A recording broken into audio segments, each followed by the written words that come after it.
Kitalo nnyo ddala nti tufunye amawulire ag'ennaku ag'okufa kwa muganda waffe Honorable Ssegirinya. Ssegirinya nze yabadde mukwano gwange, nawangalako naye ebbanga ddene eddala ng'akyali kansala ne mu lwokaano lwa kampeni ye paka bwe bamulonda ng'omubaka wa Parliament. Kyannaku nti okuba bwe bamulonda ate ne bamukwata, naye nawangalako naye ng'ayagala nnyo famire ye, ayagala nnyo abaana beezijukira twabeeranga nnyo ne Ssegirinya, nga buli wajja ewange ewaka ajja ne Ssegirinya, ng'ayagala abaana, ng'alina omukwano. Ssegirinya ng'ayagala abantu era nga yeewaayo obulamu bwe okuweereza abantu. Bwe yayimukanga okwogera ng'eddoboozi lye lyeryo, ng'ebigambo bye byatufu bulungi, ng'akkiriza mu nkyukakyuka mu kulwanyirira eggwanga eririmu enfuga ennungi. Ssegirinya twewuunya nti okuba bwe bamusiba teyaddamu kuba na bulamu, so nga bwe yali tannaba kusibwa teyabanga na bulwadde era teyabanga na nsonga yonna etuleetera kweraliikirira. Naye era nga bwe yagamba ng'avudde mu kkomera ng'abuusabuusa engeri gy'ayisibwamu ne byeyayitamu, naffe twagala wabeewo okunoonyereza okulambulukufu ku biki ebyatuuka ku Ssegirinya ng'ali mu busibe. Ekyokubiri, tuvumirira okuba nti Ssegirinya yalaajana nnyo ng'ali mu busibe ateebwe afune obujjanjabi ebweru wa Uganda oba ne malwaliro agasingako. Ekyalwisibwa tulowooza nti n'okulwawo okufuna obujjanjabi kirina okuba kikosezza ku bujjanjabi eri Ssegirinya, kubanga ndowooza watandikira ekisoboka okuba nga yabutandika leeti, newankubadde nga kirekawo ebibuuzo era kibeere ekyokuyigira amakomera n'abalamuzi bonna. Lwaki omma omuntu omukisa ng'alaaja n'aleeta n'obukakafu nti yeetaaga obujjanjabi n'atasobola kufuna bujjanjabi oba oli awo mbudde?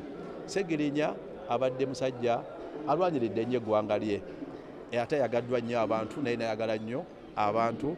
Tumufiiriddwa ku kaseera bwe twali tusinga omwetaagira, kubanga tube tukyamulinamu essuubi ddene nga bannayuganda, tukyamulinamu essuubi ddene ng'abantu. Njagala okusaasira Parliament, njagala okusaasira President Kyagulanyi Ssentamu Robert, njagala okusaasira NUP, njagala okusaasira famire ye n'eggwanga lyonna. Kitalo nnyo ddala. Tusaba Mukama Katonda akkirize emirimu Ssegirinya gy'akoze ng'omutonde era amuwemu empeera yagyo enzijuvu, ate amusonyiwe wonna wabadde omukendeevu ng'omutonde. Ate era twebaza Katonda nti ebimu ku byengera Katonda byamuwadde. Ssegirinya bwe yakula Katonda n'amuwa ekyengera ky'obusiraamu n'aba nga afudde musajja musiraamu. Twagala okwebaza Katonda olw'ekyengera kye yamuwa, nti wakati w'okuweereza abantu naye amuwaddeyo ekyengera ky'okuba nti watuukidde okuva mu nsi nga musiraamu. Naye tumufiiriddwa nnyo kubanga tuba tukyamulinamu essuubi. Inna lillahi wa inna ilaihi raji'un. In Ssegirinya we have lost a very industrious Ugandan. We thank God that among the favors God has given Ssegirinya, Ssegirinya has died a Muslim. We thank Allah that Ssegirinya at the time of his death was a Muslim, but we are very, very saddened that we have lost him at a time when Uganda needed him most.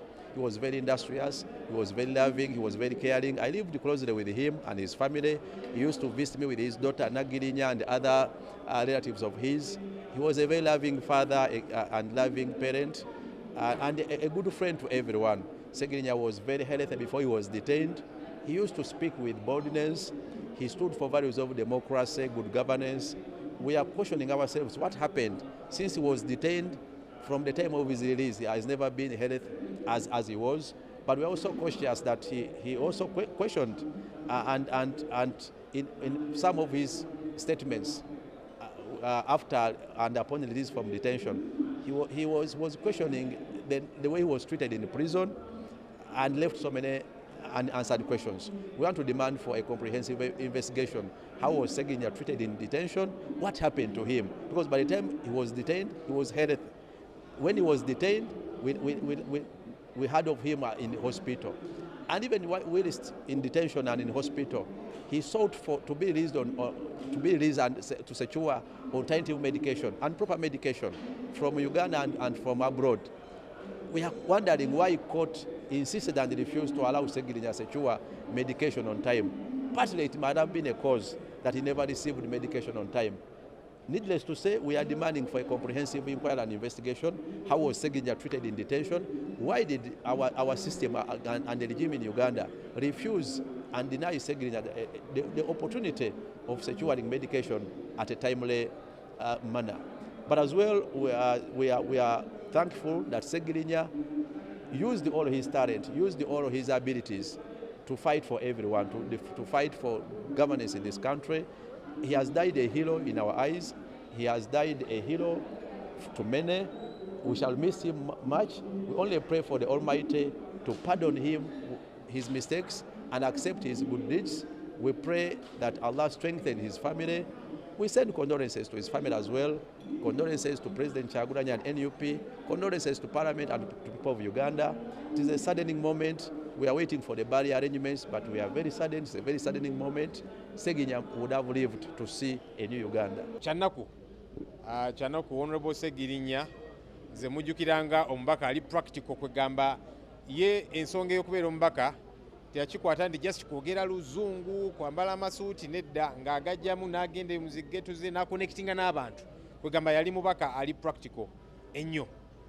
Kyanaku twala omukisa guno okusaasira abantu ba Kawempe North babadde akiikirira mu Parliament, abawagizi ne bamemba ba National Unity Platform kubanga abadde mu mubaka waffe ne Uganda yonna okutwalira wamu. Ng'eggwanga tuli mu kaseera ka kiyongobero kwekubagiza olw'okufa kwa munnaffe Muhammad Ssegirinya. Eddoboozi ly'ekyebando eribadde litekyali ddoboozi lya kyebando, libadde eddoboozi lya Uganda yonna. Okulinnya kwa Ssegirinya Muhammad okutuuka ku ddaala kwabadde ng'omukulembeze mu ggwanga, kabonero akalaga nti omuntu asobola okuva mu bawejjere n'afuuka ow'enjawulo. Ssegirinya yatunda amatooke, Ssegirinya yatembeyanga emiyembe, yavuganga ekigaali ky'amazzi mu bitundu by'ewaffe ekyebando mu Kawempe, n'asalawo akozesa eddoboozi lye n'alumirirwa abantu, abadde kabonero kankizo akalaga nti omukulembeze osobola okubeerawo yadde oba watandika mu ntandikwa ennafu naye n'olaba ebiruma abantu n'obeera ng'obikolako. Teri kubuusabuusa bannayuganda bafiiriddwa, naye era mu kufiirwa Ssegirinya bannayuganda Ssegirinya afudde tebamubanja, akoze obuvunaanyizibwa bwe n'okukirawo, era abadde kusoomooza okulungi okw'amaanyi eri ffenna ng'ababaka abasoba mu 5 kuba ne bye yayita kumala myezi 6 yatutegeeza nti yali amaliriza emirimu gyonna gye yali asuubiza bannakawempe ey'omumambuka. So ng'omutuuze ku muliraano mu Kawempe eyawamu tuli mu kaseera ka kuyongobera, naye kibe kyakuyiga eri ffenna n'eri abantu bonna nti gy'ova si we wakulu, wabula enneeyisaayo, empisa zo, biki by'osobola okukola mu bulamu bwo okubukyusa n'okyusa n'obw'abantu abalala. Ssegirinya eddoboozi ly'ekyebando, Ssegirinya Mr. Update yakozesa amaanyi ag'omuzindaalo okutuusa obubaka eri bannayuganda mu biseera bya COVID, n'akuŋŋaanya akawunga bwe twali mu biseera bya kampeyini ng'abantu abawa amawulire agakwata ku kampeyini nga bwe zaali zitambula, era ekyo twakimwenyumirizaamu nnyo. Akalulu bwe kaggwa, Ssegirinya n'atandikira okukolako ebyo yali asuubizza. So tetugenda kufuna muntu alinga Ssegirinya, si lwakuba nti kyekyogerwa buli wabeerawo omuntu afudde. Ku mulundi guno tukyogera n'emitima egyennyise olw'okugezesebwa kuno Katonda kwatuwadde, si nga bannabyabufuzi, si nga abantu b'e Kawempe, wabula nga bannayuganda abava mu mbeera ey'obuwejjere ne balinnya amadaala ag'enkulaakulana n'obuweereza. Ssegirinya has been that humble person, comical, humorous, but of course very determined in pursuit of what he dreams in. We are certainly going to miss the person of Muhammad Ssegirinya, especially at this critical moment when Ugandans are yearning for change. Especially, he was a shining star amongst the young people, people that are coming from the low of the lowest. He rose up, he shone so high, he showed an example that you can come from the low of the lowest and make it to the top. Certainly, his contribution is leaving an indelible mark onto the history of Uganda. Announcement on the passing of Honorable Muhammad Ssegirinya. It is dated 9th 2025. With deep sorrow, Rubaga Hospital announces the passing on of Honorable Ssegirinya, the Honorable Member of Kawempe North. Honorable Ssegirinya has been under the dedicated care of the medical team of Rubaga Hospital.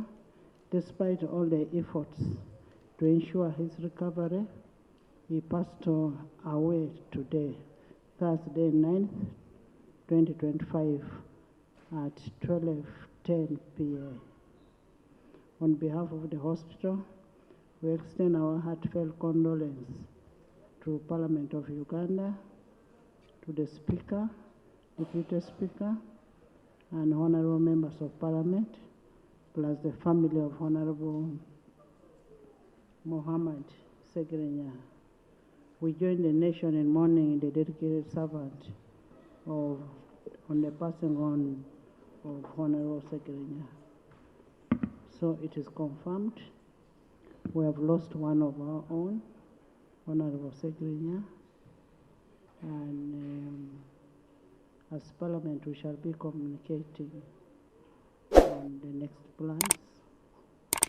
And we rise and observe a moment of silence.